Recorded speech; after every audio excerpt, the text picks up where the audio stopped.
La prueba de cajón es una prueba ortopédica muy común para evaluar roturas de ligamento cruzado.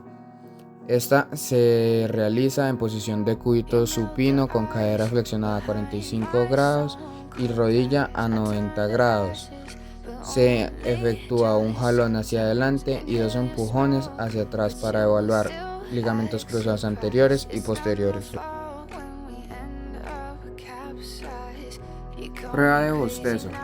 Esta se realiza en una extensión completa de la pierna, con una flexión de 20 a 30 grados, donde el muslo se estabiliza con una mano y la otra se utiliza para aplicar fuerza sobre el pie o el tobillo del paciente. Así se aplicó un estrés baro.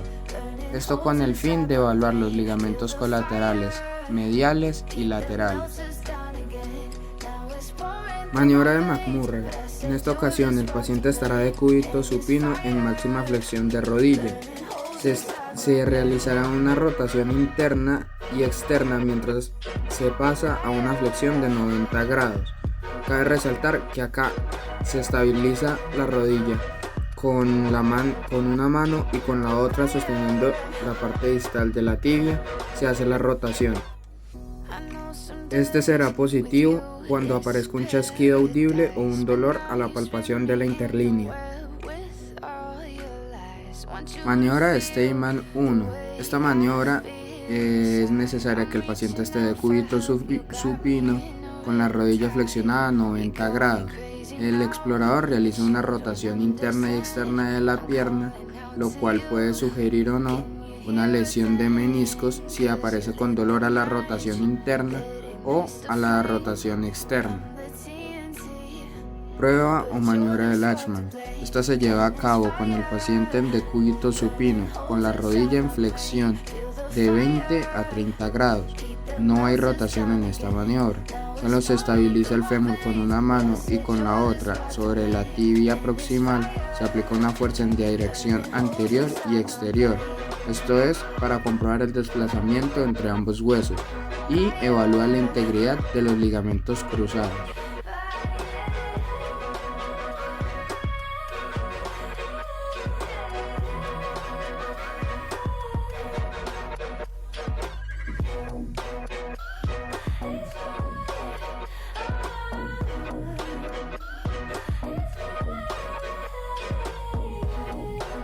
El codo de tenista es la inflamación o en algunas ocasiones el microdesgarro de los tendones que unen los músculos del antebrazo con la parte externa del codo. Esta patología aparece por el excesivo uso de estos músculos y tendones con repetitivos movimientos, los cuales con el tiempo le pueden presentar dolor o molestias al paciente. Los músculos comprometidos en esta patología son el músculo extensor radial corto del carpo y el músculo extensor radial largo del carpo. Tenemos varias maniobras, entre estas tenemos la maniobra de Cousin, en la cual se le indica al paciente que haga una flexión del codo a unos 90 grados, teniendo el puño cerrado y luego una extensión del codo contra resistencia.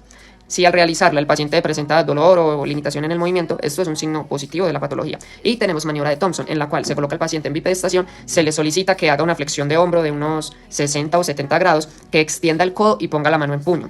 Se realiza una ligera extensión de la muñeca. El médico fija con una mano la muñeca y con la otra fija el puño del paciente. Se le pide que la mantenga en esta posición y el médico hará una resistencia buscando la flexión.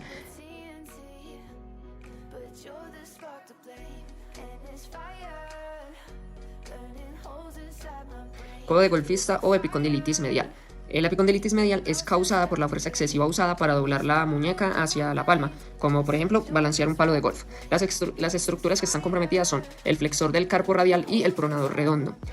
Las maniobras tenemos varias, entre estas hay dos. Por ejemplo, la Cousin invertida, la cual el paciente en bipedestación, la muñeca en supinación y el paciente intenta flexionar la mano venciendo una resistencia que le pone el médico. Y prueba de extensión sobre antebrazo, la cual el paciente está en bipedestación, flexiona el codo y mantiene el antebrazo en supinación. El médico sujeta la parte distal del antebrazo del paciente y él intenta extender el brazo por la articulación del codo, venciendo la oposición o la resistencia que le pone el médico. La aparición del dolor en el epicondilo medial y la musculatura flexora del antebrazo indican una epicondilopatía. Tensinovinitis de Kervane. Este es un trastorno doloroso que afecta a los tendones en la muñeca del lado del pulgar. Las estructuras comprometidas son los dos tendones de la muñeca que se encuentran al lado del pulgar, el abductor largo y el extensor corto del primer dedo. Hay varias maniobras, tenemos dos. Test de Finkelstein, el cual es pedirle al paciente que coloque su pulgar contra su mano, cerrando el puño con los dedos sobre el pulgar y luego doblando la muñeca hacia el lado meñique. Y la prueba de Aschhoff. Se coloca el dedo pulgar dentro del puño y se realiza una desviación cubital. Aparecerá dolor sobre la estiloides radial, mismo que desaparecerá una vez que el pulgar se extiende.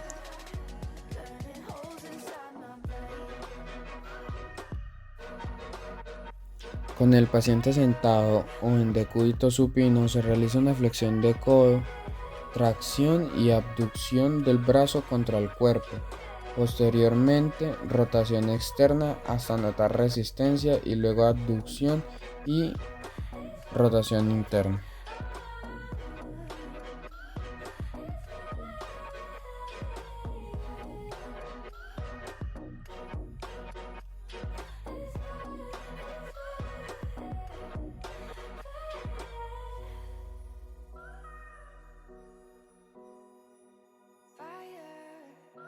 Prueba de Tinel. Esta consiste en percutir de forma suave con los dedos o con un martillo de reflejos el tendón palmar para provocar así hormigueos y detectar si hay inflamación en un nervio. Este se utiliza para el túnel del carpo.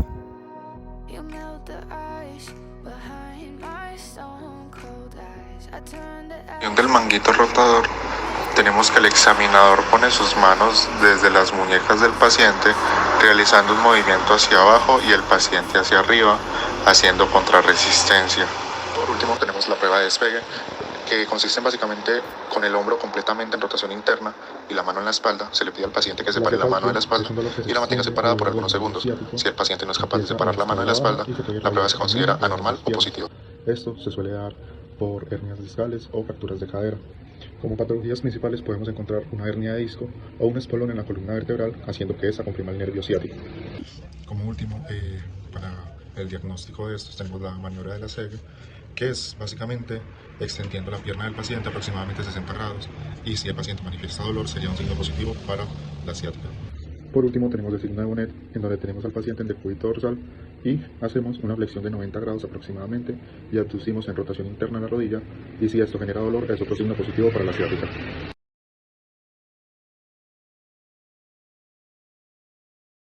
Se incluye el bíceps, que está inervado por C5 y por C6, el brachiorradial, que está inervado por C6, el tríceps, que está inervado por C7, el reflejo rotuliano, que está inervado por L4, y el reflejo calcáneo, que está inervado por el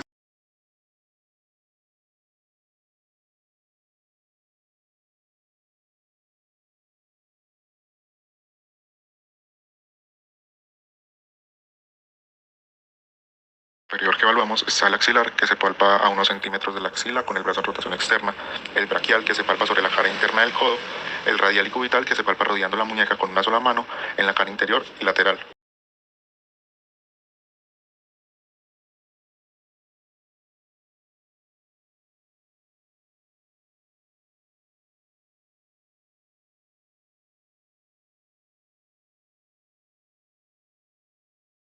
Examinamos el tibial posterior, que es rodeando el tobillo con la mano y palpar entre el tendón de Aquiles, y la popltea, que se palpa en la cara posterior de la rodilla, ya sea estando el paciente en decúbito dorsal o prono.